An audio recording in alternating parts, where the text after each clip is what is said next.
Hello everyone, Clack the Geek here. Welcome back to another podcast review. Today we're looking at the 2005 Doctor Who Christmas special, the Christmas Invasion, which was the very first Christmas special for modern Doctor Who, and it was also David Tennant's first episode as the 10th Doctor. Not the 14th though, but he's coming.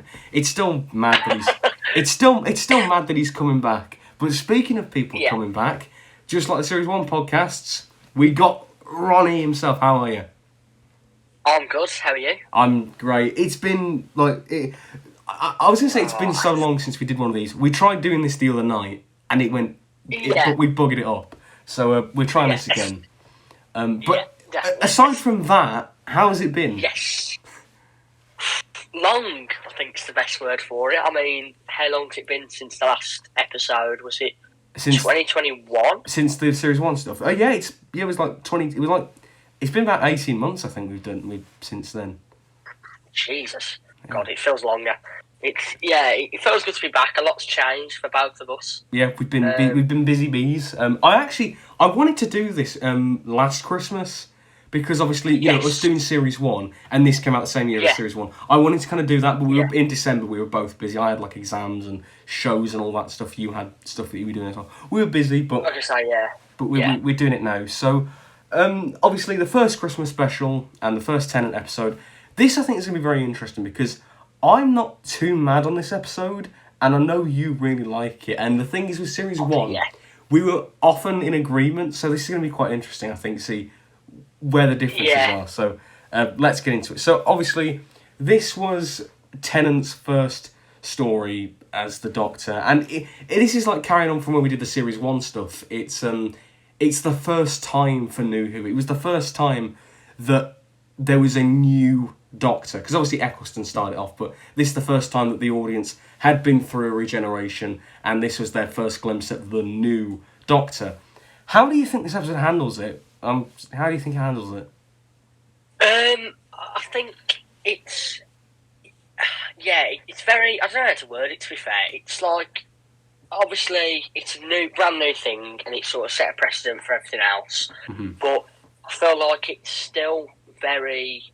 I can tell, obviously, the sort of transformation from Eccleston's era, obviously, sort of with this Christmas special, the break in between, and then Tennant's first series, Series 2. Mm-hmm. I feel like you can definitely see the transition because of how, obviously, the episodes and stuff were made with Eccleston.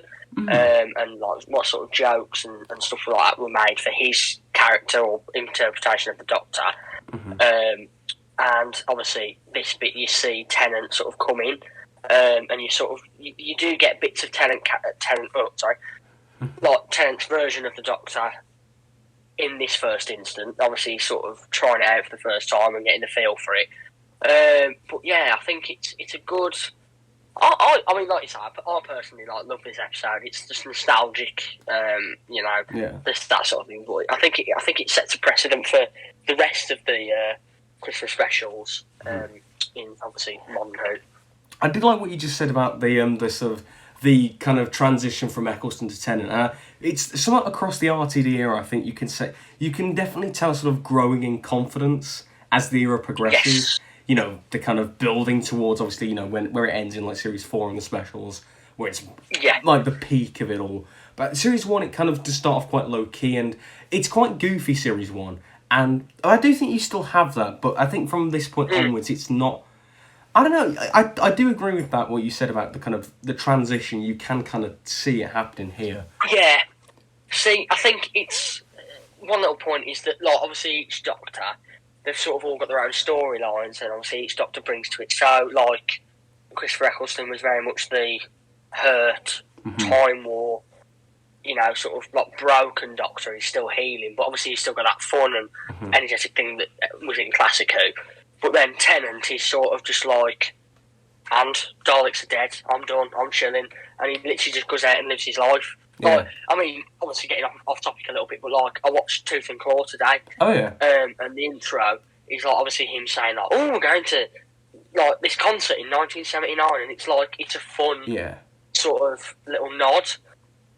He's a lot more laid back than Eccleston is, isn't he? Yes, which I think is like you say that transition it really comes into play with this episode. I think the thing is that one of my big bugbears with this episode is how they handle the kind of post-regeneration angle. Because obviously, it was the first time in Modern Who that they did it. And if I was watching this in 2005, I wouldn't be that struck on it because for the majority of the story, the Doctor's in bed and asleep. But he's just, for most of it, until like the last 20 minutes, he's just asleep. And what you get in the end, it is good, but for me, it's kind of too little, too late. I always like the first Doctor story. I like the kind of post-generation kind of sort of wackiness, like they're not quite fully there yet. I do like that. But I also like them to be proactive within the story. I like them to be doing things. So you know that sort of right from the off, they're still the Doctor. Because obviously regeneration, when your Doctor leaves and, you've grown attached to them over the course of their era, you need to be able to, that change needs to be kind of, the writers need to kind of soften that blow in a way. And I don't know, you want as much of them as possible. I always take the 11th Hour, Matt Smith's first story, as a great example, because yes, you do have the kind of post-regeneration wackiness, he's eating fish custard, he's bumping into a tree, it's great, it's funny, and it's kind of, he's not fully there yet, but then from that point on, he's still solving problems. What's the whole thing with the cracking time and, the Atraxi, and then when he does fully come out, when he's like, hello, I'm the Doctor, basically, run, it feels a lot more impactful than we get with Tennant, because that's how I see it. I like more of the Doctor. I like as much as the Doctor that you can get here. Yeah, I mean, I think I'd like to touch on a point you said there about literally that episode, the whole thing building up to that very last, sort of second to last scene. The climax of the story, yeah. Yeah, literally, it's going through all the Doctors, and then literally him's going, "Hello, I'm the Doctor." It's such a brilliant payoff. Mm-hmm. Whereas the only thing we really get in Christmas Invasion is, so you still want to come travelling with me? Okay, let's go. Yeah. I mean, the part when he goes, "Did you miss me?" It's good, and in the moment, it is good. But to quote Tennant himself, it could have been so much more. But you get what I mean. It could have been a lot more impactful, in my opinion. Yeah. So I think when in terms of that, obviously, like you said about him sort of coming out and saying, "Oh, did you miss me?" I personally love that moment, and I feel like the build up to it, it's quite good. It's not one of them just obviously with some Who moments you just see. It's just like, "Oh, hello, I'm the Doctor, lol," whatever, that. I'd love to see that. I'd love to see that as like a Doctor's. That's how. Shooting out. Well, can he just be rock up like, "Hello, I'm the Doctor, lol." I want to see that. I want to see that. Literally, I think it's kind of built up a lot, and obviously you've got the whole thing that's virtually been throughout the episode, or obviously half of it in that second act, if you will, of the Sycorax and that translating, and then literally it just stops. And obviously it's a good parallel because the Sycorax is obviously speaking, and then the other bloke's saying it, and then eventually they come together and both start speaking English, and then they're like, "Hold on, that's English," and it's so good. It is, It's just like Maury Gold's soundtrack comes in, and it's a brilliant moment. And the way it's why I love it. And then when it pans towards the TARDIS and the doors open, and that shot's amazing. It's cinematic excellence. It is. I love it. Yeah, I do. I think in that moment, in that scene, it's well built up. But what I'm talking about is kind of throughout the episode. I think, something like the 11th Hour, it builds throughout the episode, the whole thing. Yes. But this story doesn't really, because as I say, he's asleep for most of it. So it's just kind of, you just don't get a lot of him. But yeah, actually, now when you mention the Sycorax scene, let's move on to the whole plot line with the the Sycorax and what we get with them. So what do we think overall? Where it's the Sycorax or Harriet Jones or the TARDIS crew, how they deal with the situation. What do we think? Okay, I'd say let's start with sort of like TARDIS crew. The basic Rose, bitches. Rose, Mickey, and Jackie. I'll have to bleep that. But yeah, so I think the start, I think he's strong because Who is sorry? obviously you see the start of it. with sort of Mickey, Jackie, Oh, yeah. sort of coming and seeing. I think that is very, very strong because of obviously the fact of they've not seen Rose. Last time they saw Rose or the Doctor was obviously when Rose time vortex in Pine of the Ways, blah blah blah. So it's the fact of them like running towards it, like oh my god, she's home and all this, and that bit is really good. And obviously, I think that introduces Tennant really well. Yeah. And the first thing he says, "Oh, Merry Christmas." I do like that bit. I do like that bit. Yeah. And then obviously the classic like intro, brilliant. Mm-hmm. But apart from that, it's just bloody boring. Like, let's be honest. Like, I love the episode, but I watched it the other night. It's so boring. Like, it just seems like literally like we're talking about like Millie Gibson earlier on. It's like an episode of Corrie.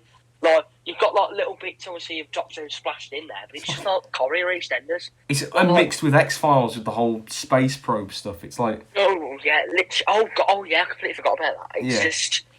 It's sort of like a YouTube rewind, but like Doctor Who rewind of the past series. Because because it's literally, I'll get onto this in a minute, but the whole episode just feels like a Doctor Who rewind of the Slovene two-parter. Because it's like, oh, Harriet Jones, she's in it. My daughter was in Downing Street with her, blah blah blah. Oh, yeah. And then like the fact of like. The callback to her Doctor and that, and it basically it just sort of. I do like how it deals with the fact of this is a completely different man, or well, face. Yeah. But yeah, it's just a bit. Yeah. Doctor Who rewind. That's the tagline. That's the bet. I'm putting that in the pinned comment or something. No, I do with Rose, Mickey, and Jackie. I don't know. I think for me, like Jackie stands out for the wrong reasons. Like when I was a kid, I used to find her really irritating. Nowadays, I do like her. I do think she's quite funny. But there's the odd episode here and there where she does great on me, and this is the one. Like when she's like saying, "I'm gonna get killed by a Christmas tree," and when she's like saying, "What do you need? What do you need?" And it's like I get it's the point that she's kind of a nagging and overbearing, but it's like just tone it down. It's just annoying, and then with Rose and Mickey, I don't know. They don't really do a lot. I think it's that thing that they don't really do a lot in the story, and I think that's why because I know you said you found it a bit boring, and I find it boring. Like I find it does drag. I think it's because all of our main players are very passive in the narrative. Like they don't do a lot to contribute to the episode. It just sort of happens. No, yeah, and I'll be honest. This is one thing. Again, it's sort of a moment in this. And a moment in virtually the whole of the first series, and it's touched upon even in the second series. But the whole Mickey and Rose meeting again, doing something, and then the Doctor's here, so we're going to be interrupted by an alien stuff, and then they do it again. It's just a bit boring. Mm-hmm. Like obviously, the whole sort of thing of Mickey in the first series, but obviously they're going out, and then even like in Boomtown. Like when they're going out and then the rift, and it's just a bit like, oh, come on. And there's the bits of like series 2, there's like the Cybermen story. Yes, but this is the only counter argument is that it pays off because Mickey is just sort of like, look, we've done it this many times, it's not paying off. Then let's just leave it. I was saying series 2 it is quite good, but yeah, here it does still have that kind of remnants of that plotline. It does feel a bit tired out at this point. It's just repeated, and it's just like they don't, and it's such a boring conversation they have because it's just like, oh, blah, blah, blah. I time travel and I'm not with you. Oh, I'm sad that you're not with me. It's so boring. Yeah, I'd say not my favourite bit of the episode. Yeah, if you can tell.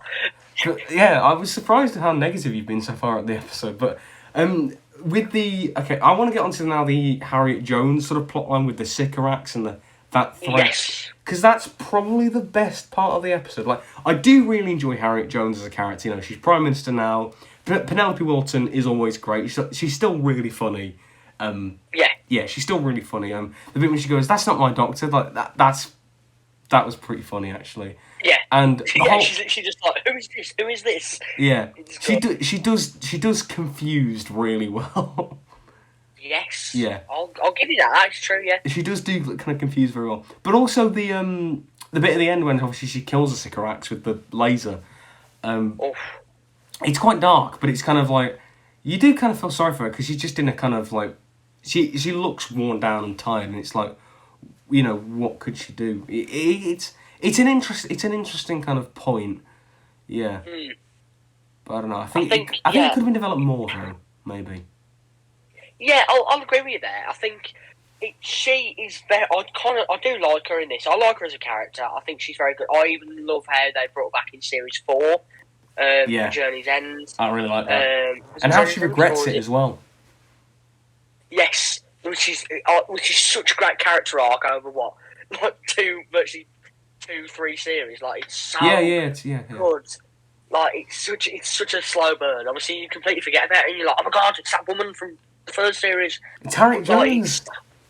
Literally, I do like her character, and I think it's very good. Obviously, how she's Prime Minister. Which is obviously kind of touched upon in the Slovene 2-part. Like I say, it's YouTube Doctor Who rewind. God's sake. I mean, to be fair, Doctor Who does do references to the past a lot. I mean, it's a show about time travel, isn't it? Yeah. So no, it does like call back to past episodes all the time. Like, I was watching Time of the Doctor and there's so many like returning monsters and references to different villains and all that. This is mild compared to stuff Moffat would do. Very true. Yeah. Very, very true. But I am curious to know what your thoughts on the whole Sycorax kind of plotline and them as villains and the kind of mystery surrounding them. What do you think of that? I think are really good monsters. But actually, you know what? Now that I'm thinking about it in my head, right? This is the first podcast. None of the viewers will really sort of know about that because it's obviously not been released. But I think I sort of was on their side, and then sort of come away. I've rewatched it, and I think they're good as a villain and probably should be used again. But kind of cringe. Really? Like, I think I don't know if it's just me being a bit stupid, but obviously the whole blood control plot. That just sort of goes nowhere. Like obviously the Doctor does the whole big button speech. Yeah. But then, like, what does that even do? It just doesn't do anything. And then it's like, I'll change it to a sword fight. Let's have a sword fight. Like, it's so weird. And then the fact of, like, I don't know if it was the editing or anything that just made me put off, but obviously the whole cutting his hand off, that bit was good. But the end, when obviously he's sort of walking away and he comes back up. Oh, and then the Doctor throws the tangerine and he falls off. Yeah. It's so put together weird because obviously he's laughing and joking with Rose and they're walking away laughing and joking. And then he gets up, he doesn't even like look around or anything, and he literally just cuts to a shot of him going, and he's just dead angry. I'm like, it's kind of, they could have put another bit in there, but it's just like, he falls to, I feel like they're a bit, I don't know, it's so, I don't know, just, I think a bit underwhelming when you think about it, when you literally film critic it, it's so, because they're this massive race and massive group of people in this sort of auditorium, if you will. Yeah. But they're all just a bunch of, like, pansies. They just don't really do anything. Other than, like, the main one, they just don't really do anything. No, which I don't get. The thing is like, I think, design-wise, I think they're some of the best-looking monsters we've ever had in modern. I think they look incredible. But... And I think they've come back in like Big Finish and like they may have had cameos, but I would love a really dark story about them. But obviously this story is very campy and cheesy. It's a Christmas, story. So they kind of get wasted. They don't really get much to do. And the whole kind of thing when you mentioned they're a bit cringy, I think that's why, because it is very campy in tone, this story is.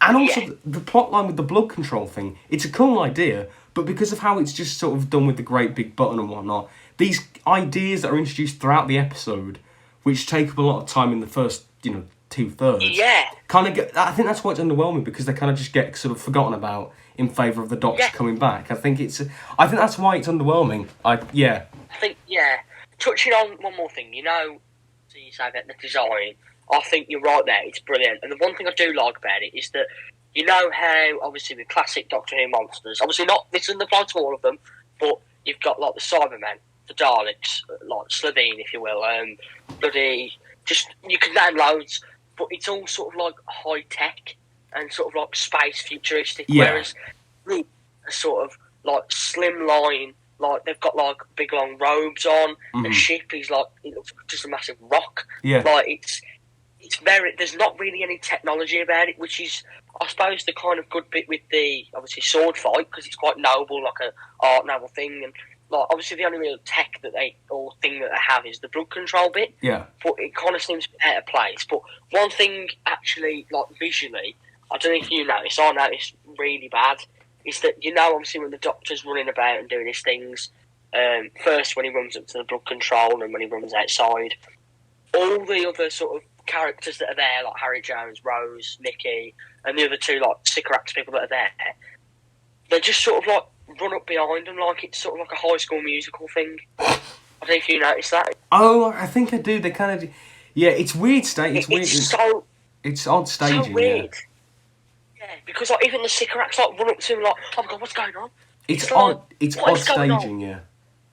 It's so Pokemon. Like it's so weird. How many references are you getting in this podcast, man? Like, I'm just. To be fair, now I think about it more and more. This episode's actually really, really shocking. It's not. It's. I thought you'd be defending this one, but honestly, I find it. To be honest, these problems I have, I think it more. For me, it amounts to it being more boring than anything else. That's what I get from it. Yeah, I kind of think that. I do like the sword fight scene. It's a fun little scene. I'll agree. Yeah, it's enjoyable. Yeah, but what else? What else we got to talk? I think now I want to. The other big thing I want to talk about with this episode is obviously we've talked about like it was the first post regen story, but it's also the first modern Christmas special.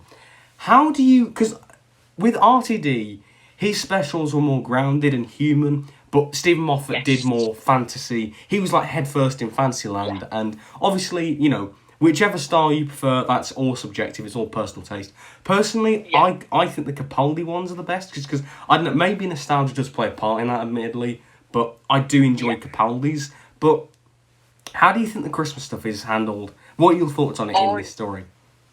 I think, obviously, we'll get onto the nostalgia bit in a minute. But I feel that mine are very nostalgia-led as well. Do you prefer Russell's, by the way?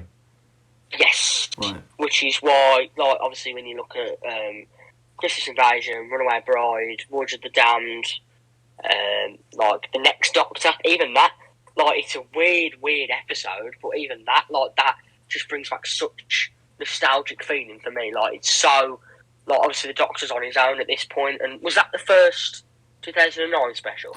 Yeah, I mean it was 2008, but it was part of those specials. Oh, it was still part of those specials. Yeah. Yeah, was that like say the first one in the list? Yeah, it was. Yeah. Yeah. Obviously that's a whole other thing, but I think it's very. Obviously you can tell the difference, like you say about Moffat being like fantasy and stuff. Like it's literally if you took a screenshot of say anything from Christmas Invasion and then like say one from Christmas Carol or something. Yeah, they're very, very different. Yeah, the lighting in Moffat's is like very blue and ambient, and it's very cold. Oh my god! Yeah. But I think the reason you like the RTD ones, they're more warm and human. So there's that kind of charm that I think people like you can maybe gravitate towards. But I prefer Moffat's era personally. Yeah, I think especially. Oh, go on. I was gonna say with this episode though. Like the whole Christmas thing, there's stuff like the killer Christmas trees and the Santa and the robot Santa. Sorry, they feel so crowbarred in. Like, oh, we've got to have something Christmassy. Killer Christmas tree, robot Santa, and it is just pick a lane. Like it's stuck in this really awkward middle ground where it's not fully grounded, but not fully in like Fantasyland. It's this really awkward middle ground, and those scenes I just think are really awkward and shoehorned in. Yeah, I think to be fair, I'll agree with you there. I feel like if you took virtually everything Christmassy about it, like say a random plot point, but like obviously Harriet Jones doing the emergency broadcast like speech. Obviously, it's the Queen's speech, but because she's up on the roof, because she's A positive, obviously she's got to take over. But like, you could easily just get rid of the Christmas decorations, get rid of the whole oh, we mentioned the Queen, she's on the roof bit. That could literally just add the same effect to the whole story. Yeah, Because that's such a good moment, I think. Yeah. Of that bit, obviously, she going, Doctor, if you're out there, literally to the whole nation. Have you seen the edit? Have you seen the edit of that where someone's put one of Boris's lockdown speeches over that? I can imagine. It's brilliant. What, just like, what, Doctor, you must stay at home. It's brilliant. I need to link. I'll put that in the description. But overall, yeah, I think some people quite like the fact that if you took the Christmas elements out, it could be the same. It's not relying on Christmas. But those scenes for me just jar because it's like you could take them out and you could do, but it's like it's a really awkward middle ground that I think is worse than having full on fantasy stuff. You know. Yeah, it's annoying really because I feel like this is the same in this episode. Is that you could argue one side of the coin and then the other, it's easily justified. Like I like the bit, obviously about the rabbit Santas or pilot fish, and then obviously Mickey comes in and starts doing his pilot fish like research, and like it's a really good precursor to like, oh, we've had these, so what's coming? Mm-hmm. Do you know what I mean? It's really good, but like the fact of just like, oh, they're trying to kill us. Ooh. It's just, like you say, well, to be fair, they could have easily been dressed up as, I don't know, like, I don't know what. Just generic robots. Just generic robots. Yeah. But, like, obviously, because they're Santa, all playing Christmas, yeah, it just seems a bit. Yeah. I mean, I will admit, though, I do really like the ending of the story with the whole Christmas dinner and the snow or ash. Technically, but I do like I do like those scenes because they are quite nice and they are quite just wholesome, and they I think because they come at the end of the story and it's more of an epilogue. It's not very intrusive to the plot. I think it's earned. I like them, but yeah, the Christmas stuff I'm not massive on overall. So we're going to talk now about just some extra random parts. I wanted to mention some of the effect work because I think you mentioned some of the production, like with the editing, you found a bit odd. Yeah. I mean, obviously, I know this is 2005, so the effects aren't, massively up to scratch and whatnot. I get that. But some of the CGI is a bit wonky. I mean, I think the bit that stands out for me, it's the space probe, that they send out. It looks like a PS1 game. It looks awful. It looks bad for the time. Yeah, I'll agree with you there. It's not the best. Yeah, effects don't really. No, I think effects are very. It's one of them. Obviously, with Doctor Who, most of it is like obviously monsters and stuff, are practical, which I think is really good. Like the Slovene, that could have easily. I mean, well, bits of that were CGI, but most of that were literally a massive suit which was made. And I mean, when we talk about the Sycorax, like their design is fantastic. Oh yeah. And I think obviously the CGI bits because there's that many Sycorax. Obviously they didn't get 5,000 people. Yeah, I get. But it's not as noticeable as that PS1 travesty. Yeah. Literally terrible. I think visually, I'm not massive on the story, but go on, yeah. One more thing, obviously, like nostalgia. Once again, we'll get onto it in a minute. Production, like you say, obviously CGI shot about the start with the Earth. Oh, shot. I think I know where you're going with this. Yeah. Obviously, that sort of shot. It's like a staple and a technique of RTD's era, and callback to, Rose, yeah. I think it's because it works in this case as well because it's sort of it was the first time he'd reused that kind of trope. So obviously with Rose, it's Eccleston's first story, and this is Tennant's first story. So it's kind of symbolising that it's the first. Yeah. I swear the 11th Hour did that as well, or am I mistaken? I'm pretty sure 11th Hour did it, and I'm pretty sure Runaway Bride did it as well. I think it did. I could be wrong on that. I think, like I say, fact check it, put it in the edit. Yeah. But yeah, I think you're right. I think it must obviously be sort of a staple. Like I do sort of nostalgically think, and I'm like, wow. Obviously, you hear that bit of music as well come in, and you're like, wow, this is it. Yeah. So you've mentioned that a lot though, nostalgia. What like talk about nostalgia for me for this episode or this era and whatnot. Well, it's this episode. It's just like I don't even know how to put it into words. Like I'll probably watch this episode. Obviously, watched it last night. I'll probably watch this episode probably 50,000. No, that's a bit. But like probably over 100 times. Like literally, I watched it on the disc that I've used it for over the years, and it was cutting out a bit because it was like You've obviously used it that much. Literally, like it's so nostalgic for me, and like it's Tennant my favourite Doctor by far. Eccleston, I don't know actually, because I've been watching a lot of it. That's a whole other video. Yeah. It's very nostalgic, and I sort of love Tennant. I say that as a Doctor, and it's just like this is the first iteration. This is what I love. I was literally finding myself like miming a lot, like saying quoting along with the episode. Yeah, like one bit I'm surprised we haven't mentioned, like the whole Doctor Who poop side was I demand to know who you are. I don't know. Oh yeah, that was good. Yeah. As he said it, I said it in time with Tennant, and it was such a weird moment. I loved it, and like there's so many quotes. Obviously, writing I'll briefly touch on.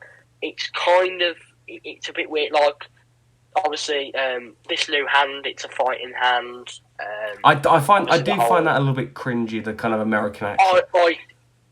I will admit that's one thing. I'll briefly touch on it. It's cringe. A lot of the writing, I will say, it's like very just forced in there, like this bloody Howard bloke that's been shagging Jackie. I don't know. That can't be put in. Jesus Christ! But, like the whole episode, it just keeps mentioning this. Oh, he likes shoot his fruit, doesn't he? Just for Tennant to be badass and throw a satsuma at a button that kills the cigarettes bloke. But it's like a charm that this has that you just enjoy it no matter what. Yeah, it's one of that. I think you are right. Some of the lines and dialogue are really cringe. I can't really name any at the minute, but like it's very like one thing I did like. I don't know what your thoughts are on it. The Harriet Jones Prime Minister and the Yes We Know Who You Are. Oh, yeah, that was pretty good. I don't know. I'm overall, to be honest, that I'm quite numb to this story because it's like it's a decent line, but I don't know. It's just if this story doesn't really evoke any strong emotion from me. Like obviously, I'm personally not nostalgic to it.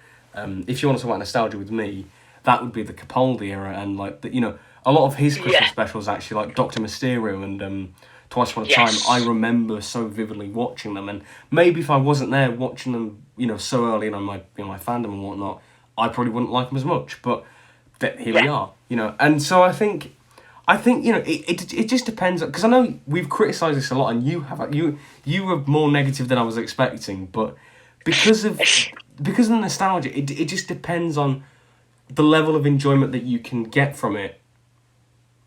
Yeah. And so what would you rate it out of 10, just out of curiosity? And this can be from like an enjoyment, just how much you enjoy it. I'll tell you what, I'm going to do 2 rankings, if that's okay, Mr. Clacker the Geek. Oh. Because there's two different rankings for me. As a Doctor Who episode, it's bloody like 6.5, 7 at the most. Right. But as a nostalgic episode, 10 out of 10. Oh, that's interesting. Because literally, it's the nostalgia just goes through my... And that's one thing you touched about. Like, quick question: did you watch the Capaldi and the Capaldi era? Did you watch that like on broadcast? Did you watch it live when it came out first time? Series 10, I did. Not Series 8 and 9, but Series 10 I did. And I just remember the atmosphere. So it's kind of it just takes me back to when I was younger. So that's yeah. Because that's the thing with me. Obviously, I was born in 2005, so I wasn't watching it. When I didn't remember when I was 6 months old. Yeah. In December, but like I probably watched it. Probably around like when potentially like obviously Matt Smith was in the middle of his era. That's probably when I watched it. Oh yeah. Around then, obviously that sort of time when I was old enough to remember, and different stuff like that. So I think in enjoyment level, like you say, 6.5 out of 10, 7. On an objective level, but then enjoyment, you give it a 10. Yeah, easily. What about you? I'd give it overall probably a 5. 5? Okay, Yeah. all right. How about thing for you? What about enjoyment level? as a Doctor Who episode. To be honest, I kind of just put those. I just treat it all as one. To be honest, I just sort of. Okay, yeah. Yeah, but I will say as well, like in terms of, okay, so this episode, like when I viewed it for this video, rewatched it. I was in my room just watching it on iPlayer on the computer, and it was just I was looking at it more critically. But I remember have a very vivid memory of watching it on Christmas Day 2020, because obviously Chibnall did away with the Christmas specials. Shame on him. But we watched that, and I got the family to watch it, and it was a lot. That atmosphere was really nice, and I have a vivid memory of my brother coming in because he remembers the Tennant era because he watched it as well. Back when way back when, and it was like, oh, I remember this episode, and I was like, hey mate, it's 15 years old, and he's like, oh god, and it was just like he felt so old. But I think that atmosphere, I'm a little bit kind to it I think more as time goes on, but still, it's for me one of the weaker Christmas specials. But I take it over Doctor Who and the Wardrobe and the Snowmen because they are arse. Fair play. Yeah, but that's my opinion on that's our opinions on the Christmas Invasion. What do you all think of the episode? Do you like it? Do you not? Like, comment, subscribe, click the bell so you don't miss a thing, all that good stuff. This is Clack of the Geek signing out, and Ron Apart TV. Do you want to do any more plugs? Yes, I do. Hello, it's me, Ron Apart TV. As you might know, we might know, but you don't know, okay? Ron Apart TV is dead, so Wireless Productions is running a group channel. Danny, put the link in the description. Will do. And have a good night, Merry Christmas, and take care. Bye bye. Peace and love.